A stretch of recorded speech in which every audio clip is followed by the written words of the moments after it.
Tawa dan tertawa, seakan-akan seluruh rentetan kejadian yang akhirnya menjadi pengingat abadi persahabatan kami itu bukanlah sebuah kejadian meloloskan diri dari maut karena waktu telah menghapus semua kengeriannya.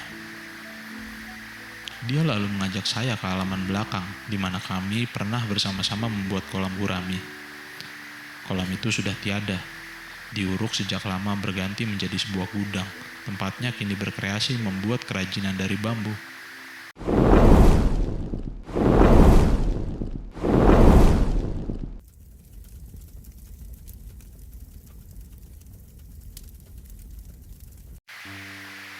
Seragam.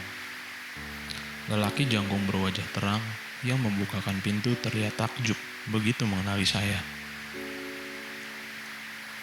Pastinya, dia sama sekali tidak menyangka akan kedatangan saya yang tiba-tiba. Ketika kemudian dengan keramahan yang tidak dibuat-buat, dipersilahkannya saya untuk masuk. Tanpa ragu-ragu, saya memilih langsung menuju amben di seberang ruangan. Nikmat rasanya duduk di atas balai-balai bambu beralas tikar pandan itu. Dia pun lalu turut duduk, tapi pandangannya justru diarahkan keluar jendela pada pohon-pohon cengkeh yang berderet seperti barisan murid kelas kami dahulu saat mengikuti upacara bendera tiap Isnin. Saya paham, kejutan ini pastilah membuat hatinya diliputi keharuan yang tidak bisa diungkapkannya dengan kata-kata. Dia butuh untuk menetralisirnya sebentar. Dia adalah sahabat masa kecil terbaik saya. Hampir 25 tahun lalu kami berpisah karena keluarga saya harus boyongan ke kota tempat kerja ayah yang baru di luar pulau hingga kembali beberapa tahun kemudian untuk menetap di kota kabupaten.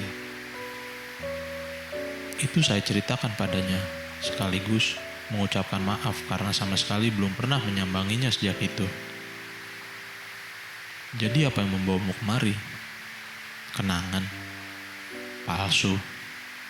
Kalau ini hanya soal kenangan, tidak perlu menunggu 10 tahun setelah keluargamu kembali dan menetap 30 km saja dari sini. Saya tersenyum. Hanya sebentar kecanggungan di antara kami sebelum kata-kata obrolan meluncur seperti peluru-peluru yang berebutan keluar dari magazin. Bertemu dengannya, mau tidak mau mengingatkan kembali pada pengalaman kami dahulu. Pengalaman yang menjadikan dia, walau tidak setiap waktu, selalu lekat di ingatan saya. Tentu dia mengingatnya pula, bahkan saya yakin rasa yang diidapnya lebih besar efeknya. Karena sebagai seorang sahabat, dia jelas jauh lebih tulus dan setia daripada saya. Malam itu saya berada di sini, memperhatikannya belajar. Teplok yang menjadi penerang ruangan diletakkan di atas meja. Hampir mendekat sama sekali dengan wajahnya jika dia menunduk untuk menulis. Di atas amben, ayahnya santai merokok. Sesekali menyalakan pemantik jika bara rokok lintingannya soak bertemu potongan besar cengkeh atau kemenyan yang tidak lembut di irisnya. Ibunya, seorang perempuan yang banyak tertawa, berada di sudut sembari bekerja memilin sabut-sabut kelapa menjadi tambang. Saat-saat seperti itu, ditambah percakapan-percakapan apa saja yang mungkin berlaku di antara kami, hampir setiap malam saya nikmati.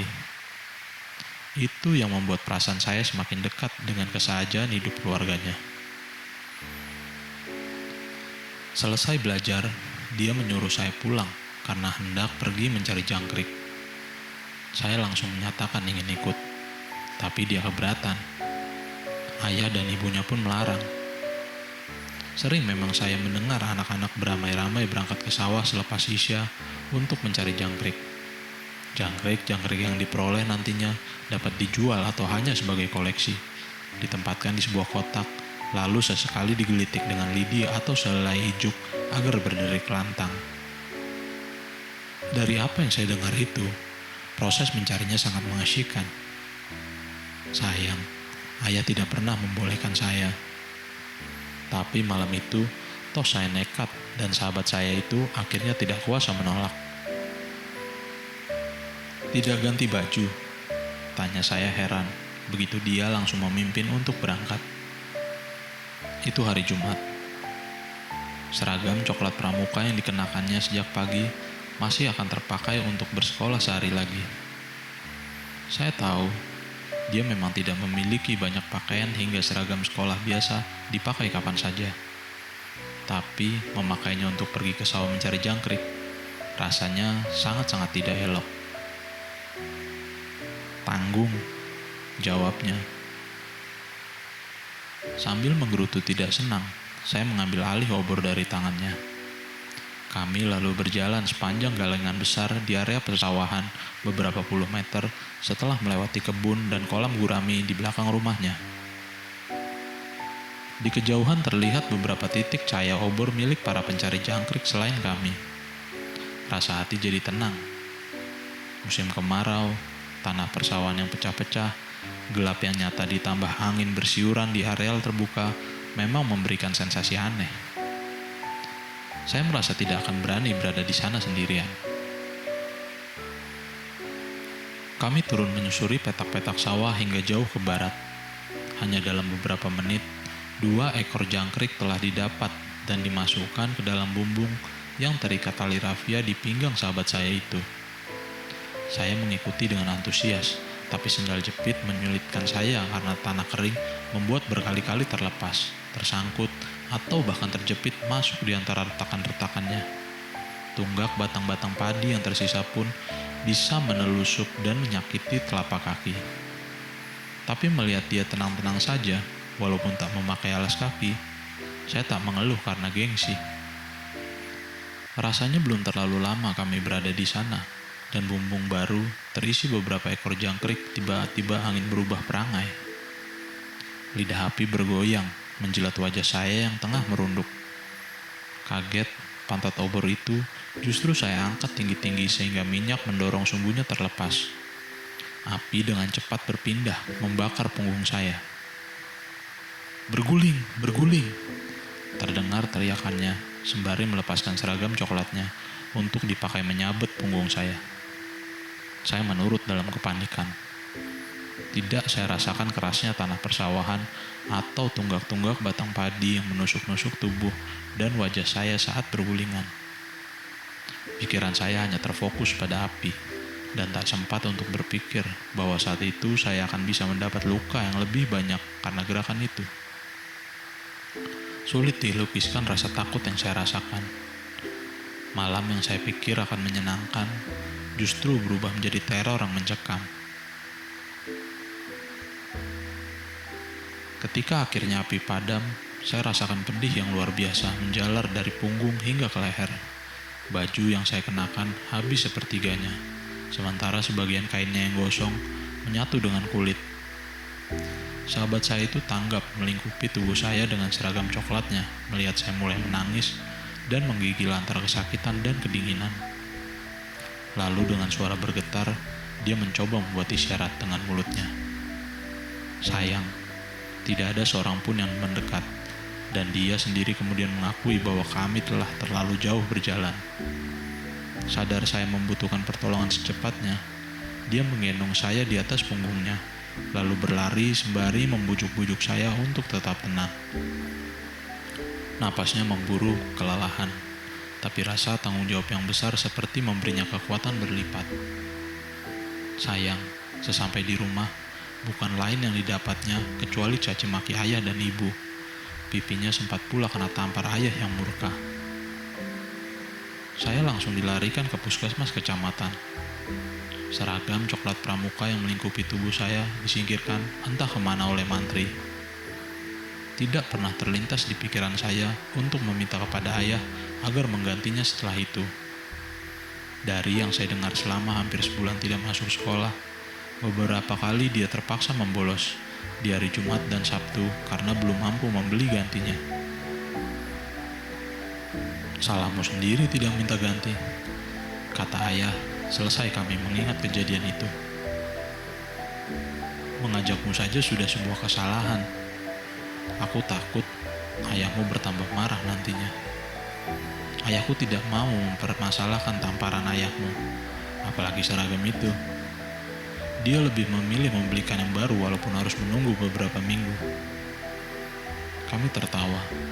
tertawa dan tertawa, seakan-akan seluruh rentetan kejadian yang akhirnya menjadi pengingat abadi persahabatan kami itu bukanlah sebuah kejadian meloloskan diri dari maut karena waktu telah menghapus semua kengeriannya. Dia lalu mengajak saya ke halaman belakang, di mana kami pernah bersama-sama membuat kolam gurami. Kolam itu sudah tiada, diuruk sejak lama berganti menjadi sebuah gudang. Tempatnya kini berkreasi membuat kerajinan dari bambu. Hasil dari tangan terampilnya itu ditambah pembagian keuntungan sawah garapan milik orang lain lah, yang menghidupi istri dan 2 anaknya hingga kini. Ayah dan ibunya sudah meninggal, tapi sebuah masalah berat kini menjeratnya. Dia bercerita, sertifikat rumah dan tanah peninggalan orang tuanya justru tergadaikan. Kakakku itu masih sama sifatnya seperti kau mengenalnya dulu. Hanya kini, semakin tua, dia semakin tidak tahu diri. Ulahnya, dia mengangguk. Kau tahu, rumah dan tanah yang tidak seberapa luas ini adalah milik kami paling berharga. Tapi aku tidak kuasa untuk menolak kemauannya mencari pinjaman modal usaha dengan mengagunkan semuanya. Aku percaya padanya, peduli padanya. Tapi dia tidak memiliki rasa yang sama terhadapku. Dia mengkhianati kepercayaanku. Usahanya kandas, dan kini beban berat ada di pundakku. Terbayang sosok kakaknya dahulu, seorang remaja putus sekolah yang selalu menyusahkan orang tua dengan kenakalan-kenakalannya. Kini setelah beranjak tua, masih pula dia menyusahkan adik satu-satunya. Kami akan bertahan, katanya tersenyum saat melepas saya setelah hari beranjak sore. Ada kesungguhan dalam suaranya. Sepanjang perjalanan pulang, pikiran saya tidak pernah lepas dari sahabat saya yang baik itu. Saya malu. Sebagai sahabat, saya merasa belum pernah berbuat baik padanya. Tidak pula yakin akan mampu melakukan seperti yang dilakukannya untuk menolong saya di malam itu. Dia telah membuktikan bahwa keberanian dan rasa tanggung jawab yang besar bisa timbul dari sebuah persahabatan yang tulus. Mata saya kemudian melirik seragam dinas yang tersampir di sandaran jok belakang. Sebagai jaksa yang baru saja menangani satu kasus perdata, seragam itu belum bisa membuat saya bangga. Nilainya jelas jauh lebih kecil dibanding nilai persahabatan yang saya dapatkan dari sebuah seragam coklat pramuka. Tapi dia tidak tahu, dengan seragam dinas itu, sayalah yang akan mengeksekusi pengosongan tanah dan rumahnya.